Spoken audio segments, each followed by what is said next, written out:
Jess, and today I'm going to do the opposites book tag. And I wasn't tagged by anyone, but yeah, I really wanted to do this. It's been around a while, since probably before I was even on BookTube, but I just really wanted to do it. So let's get started. So the first question is the first book in your collection and the last book you bought. So the first book in my collection I'm going to say is this. This is a copy of Oliver Twist that my auntie gave me, and it doesn't even have a cover, it's that old. So this is the oldest book in my collection. And the last book I bought was Landline, Rainbow Rowell. This came yesterday and I'm so happy to have it. Now I own every Rainbow Rowell book. The next question is a cheap book and an expensive book. So my cheap book, I have a lot of cheap books because I don't spend a lot of money on books. For my cheap book, I've chosen The Notebook by Nicholas Sparks. I got this for like 25p. And I can't remember how I got it. I know I read it from the library and then I thought I'm going to read this book forever and ever. So I bought it. It is a really influential book to me. I really think this is one of the books that got me back into reading. I read a lot of adult fiction at that time when I was like 13. It's weird. I went from reading a lot of adult fiction when I was younger to being older and reading a lot of young adult fiction. I think I'm going to have to go with The House of Hades by Rick Riordan because I don't buy a lot of my books for full price, and this cost me like a tenner, which isn't bad, but it's probably like one of the most expensive books I own, unless you count a box set of my Percy Jackson books, but then they're not one book, so I don't count that, so this one. The next question is a book with a male protagonist and a book with a female protagonist, so this should be pretty easy. So my book with the male protagonist is Paper Towns by John Green. This has Quentin Jacobson. My book with the female protagonist is The Fault in Our Stars by John Green, and it has Hazel Grace Lancaster. So yeah, that's that. The next question is a book that you read quickly and a book that took you forever to read. So the book that I read quickly is Reboot by Amy Tintera. You can see my camera. By Amy Tintera, this is probably the first book that took me a day to read, so that's why I'm picking this one. And my book that took me forever to read is Will Grayson by John Green and David Levithan. I'm currently reading it, but I've probably been currently reading it for like 4 months because I was like 50 pages in and then I just left it, but then also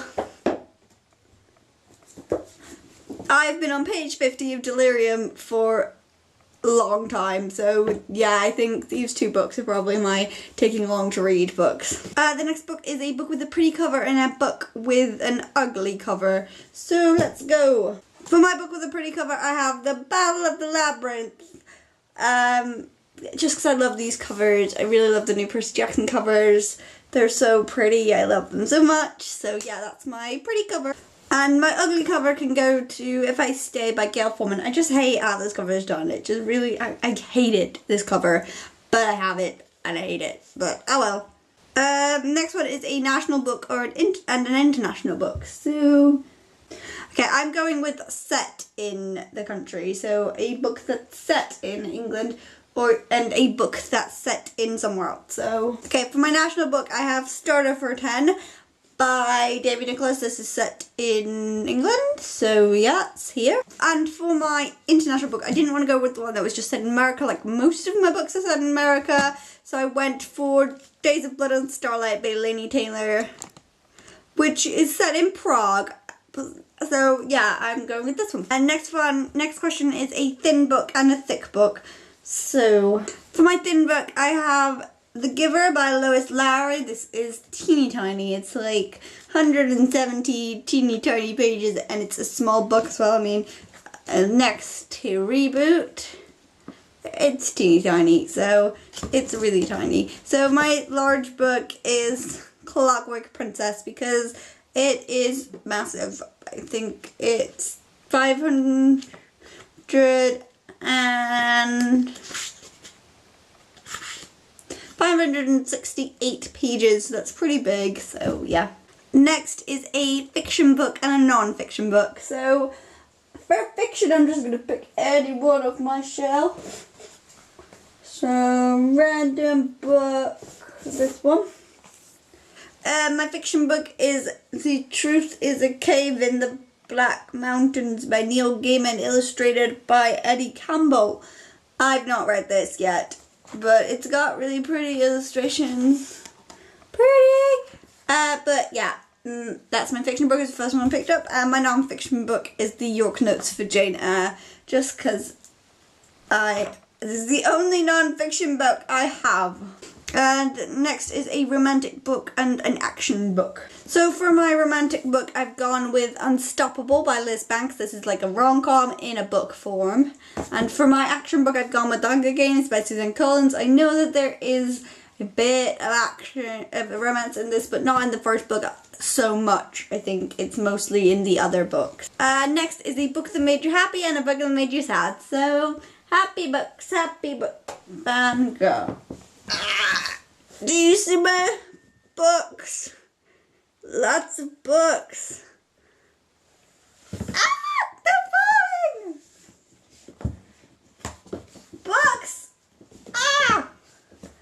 Dead books. A book that made me happy is Fangirl by Rainbow Rowell. This just made me so happy. I love this book so much. It just made me happy. So, sad book. That should be easy. Can I use the Fault in Our Stars again since I have 2 copies? I'm doing it! Fault in Our Stars by John Green. Haha, J Scribble. I just have to show that every time this is on camera. So that is the last question of this book tag. Books. Books. A book. I'm in a weird mood today. So I will see you next time. Goodbye.